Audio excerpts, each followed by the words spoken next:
ಸಮ್ಮರಲ್ಲಂತೂ variety ಆಗಿರೋ ಅಂಥ milk ಶೇಕ್ಗಳಾಗ್ಬೋದು, ಜ್ಯೂಸ್ಗಳಾಗ್ಬೋದು, ಈಸಿಯಾಗಿ ಮಾಡ್ಬೋದು. ಮನೇಲಿರೋ ಅಂಥ ಇಂಗ್ರೀಡಿಯೆಂಟ್ಸನ್ನೇ ಉಪಯೋಗಿಸ್ಕೊಂಡು ಮಾಡ್ಬೋದು.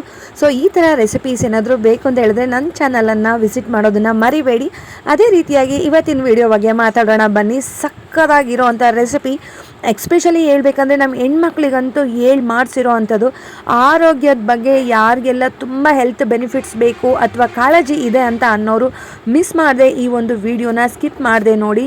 ತುಂಬ ಆರೋಗ್ಯಕ್ಕೆ ಒಳ್ಳೆಯದಾಗಿರೋ ಅಂಥ, ಅದೇ ರೀತಿಯಾಗಿ ಸಮ್ಮರಲ್ಲಿ ಸಿಗೋ ಅಂಥ ಫ್ರೂಟನ್ನು ಉಪಯೋಗಿಸ್ಕೊಂಡು ಮಾಡಿರೋ ಅಂಥ ಜ್ಯೂಸ್ ರೆಸಿಪಿ ಇದು. ಸಕ್ಕತ್ತಾಗಿರುತ್ತೆ. ಒಂದು ಸಲ ಟ್ರೈ ಮಾಡಿ, ಅಥವಾ ನೀವು ಇದೇ ರೀತಿಯಾಗಿ ಮಾಡ್ತೀರಾ ಅನ್ನೋದನ್ನು ಕೂಡ ನನಗೆ ಕಮೆಂಟ್ ಮಾಡೋದನ್ನು ಮರಿಬೇಡಿ ಸ್ನೇಹಿತರೆ. ತುಂಬ ಅಂದರೆ ತುಂಬ ರುಚಿಯಾಗಿರುತ್ತೆ, ಈಸಿಯಾಗಿ ಮಾಡ್ಬೋದು. ವಿತಿನ್ ಒಂದು 3 to 4 ಮಿನಿಟ್ ಒಳಗಡೆ ಈ ಒಂದು ಜ್ಯೂಸ್ ರೆಡಿ ಆಗಿಬಿಡುತ್ತೆ. ನೀವು ಪಾನಕ ಅಂದರೂ ಕೂಡ ತಪ್ಪಾಗೋದಿಲ್ಲ. ಬನ್ನಿ, ಈ ಸೂಪರ್ ಡೂಪರ್ ಆಗಿರೋವಂಥ ರೆಸಿಪಿಗೆ ಏನೆಲ್ಲ ಇಂಗ್ರೀಡಿಯೆಂಟ್ಸ್ ಬೇಕು, ಹೇಗೆ ಮಾಡೋದು ಅಂತ ನೋಡ್ಕೊಂಡು ಬರೋಣವಾ. ನೀವೆಲ್ಲರೂ ಕೂಡ ಈ ಹಣ್ಣನ್ನು ನೋಡೇ ಇರ್ತೀರಾ. ಈ ಹಣ್ಣು ಯಾವುದು ಅಂತ ಗೊತ್ತಾಯ್ತಾ? ಹಾಂ, ಹೌದು, ನೀವು ಗೆಸ್ ಮಾಡಿರೋದು ಕರೆಕ್ಟ್ ಆಗಿದೆ. ಈ ಒಂದು ಹಣ್ಣು ಬೇಲದ ಹಣ್ಣು ಅಂತ ಹೇಳ್ತೀವಿ, ಅಥವಾ ಬೆಲ್ವತ್ತೆ ಹಣ್ಣು ಅಂತ ಕೂಡ ನಾವು ಇದನ್ನು ಕರಿತೀವಿ. ಇದರಲ್ಲಿ ನಾನು ಹೇಳ್ದಾಗೆ 1, 2, 3 ಅಂತ ಕೌಂಟ್ ಮಾಡೋದಕ್ಕೆ ಆಗಲ್ಲ, ಅಷ್ಟು ಹೆಲ್ತ್ ಬೆನಿಫಿಟ್ಸ್ಗಳು ಇದೆ ಸ್ನೇಹಿತರೆ. ಈ ಹಣ್ಣು ಸಿಕ್ಕಿದ್ರೆ ಸ್ವಲ್ಪ ಜಾಸ್ತಿ ಇದೆ ಅಂತಂದರೆ ಮಿಸ್ ಮಾಡದೆ ನೀವು ಇದನ್ನು ದುಡ್ಡು ಕೊಟ್ಟು ತೊಗೊಳ್ಳಿ. ಯಾಕಂದರೆ ನಾನು ಹೇಳ್ದಾಗೆ ಇದನ್ನು ಬಿಡೋದಕ್ಕೇ ಹೋಗಬೇಡಿ ಸ್ನೇಹಿತರೆ. ನಾನಿಲ್ಲಿ 1 ಬೇಲದ ಹಣ್ಣನ್ನು ತೊಗೊಂಡಿದ್ದೀನಿ. ಅದಕ್ಕೆ ಅಷ್ಟೇ ಮೆಷರ್ಮೆಂಟು, ಅಂದರೆ 1 ಬೌಲಷ್ಟು ಆಗುತ್ತೆ ಅಷ್ಟು ಬೆಲ್ಲ ಹಾಕಿದ್ದೀನಿ. ಅದಕ್ಕೂ ಜಾಸ್ತಿನೇ ಇಡ್ಸುತ್ತೆ. ಮನೇಲಿ ಸ್ವಲ್ಪ ಸ್ವೀಟಾಗಿರಲಿ ಅಂತ ಅಂತಾರೆ. ಮಕ್ಕಳು ಸ್ವಲ್ಪ ಹುಳಿ ಇದೆ ಅಂದರೆ ಕುಡಿಯೋದು ಕಡಿಮೆ ಅಲ್ವಾ. ಸೊ ಇನ್ನೊಂದು 1/4 ಬೌಲು ಜಾಸ್ತಿ ಹಾಕ್ಬೋದು. 2 ಏಲಕ್ಕಿ ಹಾಕಿದ್ದೀನಿ.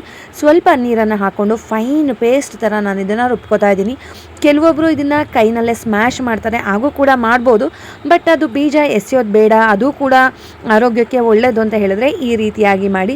ಸ್ವಲ್ಪ ನೀರನ್ನು ನೀವು ಮಿಕ್ಸ್ ಮಾಡಿಕೊಂಡು ಫೈನ್ ಪೇಸ್ಟ್ ಥರ ಮಾಡಿಕೊಂಡು ಈ ರೀತಿಯಾಗಿ ಸ್ಟ್ರೈನ್ ಮಾಡ್ಕೊಳ್ಳಿ. ಇದರಲ್ಲಿ ನಮ್ಗೆ ಏನೂ ಸಿಗೋದಿಲ್ಲ ಸ್ನೇಹಿತರೆ, ಯಾಕಂದರೆ ಅಷ್ಟು ಚೆನ್ನಾಗಿ ನಾವು ಇದನ್ನು ಪೇಸ್ಟ್ ಥರ ಮಾಡಿಬಿಟ್ಟಿದ್ದೀವಿ. ಈ ಥರ ಒಂದು ಸ್ಲರಿನ ನಾವು ರೆಡಿ ಮಾಡಿ ಇಟ್ಕೊಂಡ್ಬಿಟ್ರೆ ಸಾಕು.